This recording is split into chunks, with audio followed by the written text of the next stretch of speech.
আজি পবিত্ৰ সময়ত পবিত্ৰ দিনত অসমবাসীৰ লগতে এই শ্ৰী শ্ৰী শ্যামসুন্দৰ শিৱ মন্দিৰত পৰম্পৰাগত আৰ্হিৰভাৱে শ্ৰী শ্ৰী মহাশিৱৰাত্ৰি মহোৎসৱ যি উদযাপন কৰা হয়।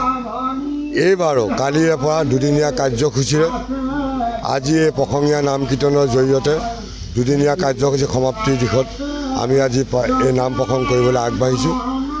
আমাৰ এই অসমবাসী আমাৰ এই শিৱৰাত্ৰি মহোৎসৱৰ লগত সংগীত ৰাখি এই মন্দিৰৰ মজিয়াৰ পৰা সমূহ অসমবাসীলৈ আমি আশীৰ্বাদ প্ৰদান কৰিছোঁ। এই আজিৰ দিনৰ পৰা এই অসমবাসীৰ সুখ শান্তি সমৃদ্ধিৰ লগতে সকলো সুখ শান্তি হওক, সকলোৰে মংগলময় হওক, তাৰে কামনাৰে কৰি পেলাই বিশ্ব শান্তিৰ হকে কামনা কৰি পৰম্পৰাগতভাৱে শ্ৰী শ্ৰী মহাশিৱৰাত্ৰি মহোৎসৱ আমি পালন কৰিছোঁ।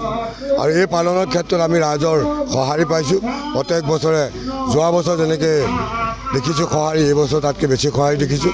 আৰু তেখেতৰ ভগৱানৰ মহাদেৱৰ যি শক্তি, সেই শক্তি বিৰাজমান হওক, তেখেতৰ শক্তিৰ আশীৰ্বাদত মানুহৰ উন্নতি হওক, ৰাইজৰ উন্নতি হওক, তাৰে কামনা কৰি আমি যি কাম কৰিছোঁ সেই কামভাগৰ জৰিয়তে সমূহ অসমবাসীলৈ আমি এই মন্দিৰৰ শ্ৰী শ্ৰী শ্যামসুন্দৰ মন্দিৰ মজিয়াৰ পৰা আমি সমূহ অসমবাসীলৈ আমি সেৱা নিবেদনৰ লগতে আশীৰ্বাদ প্ৰদান কৰিছোঁ। শ্যামসুন্দৰ শিৱ মন্দিৰ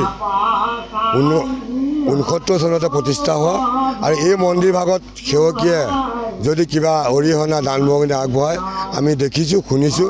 আমাৰ এইটো বিশ্বাস আছে, আমাৰ এই মন্দিৰ ভাগলৈ কোনোবা দান বৰঙণি হওক, কিবাকিবি বস্তু আগবঢ়ালে মনৰ কামনা পূৰ্ণ হয় আৰু ভগৱানে আশীৰ্বাদ দিয়ে বুলি আমাৰ বিশ্বাস হয়।